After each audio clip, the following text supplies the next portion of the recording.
This is Clint Arthur, and I wanted to say some words of appreciation to Dr. Skinny, Aimee Duffy, MD. About, I don't know, a little more than 6 months ago, I went under her care and supervision, and she looked at my blood work, all my levels, gave me some stuff. I don't really know. She's the doctor.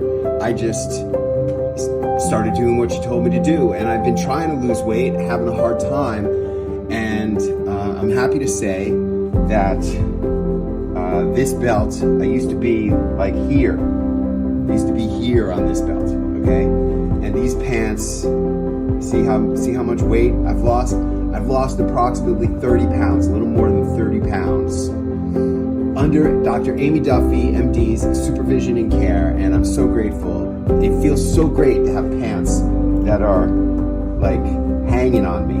It really does. It feels so great to have the motivation and to make the change. I'm not a young guy. I'm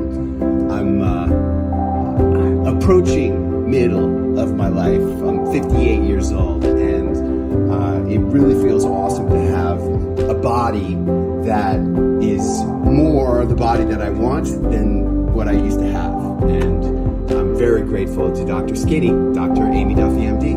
Thank you.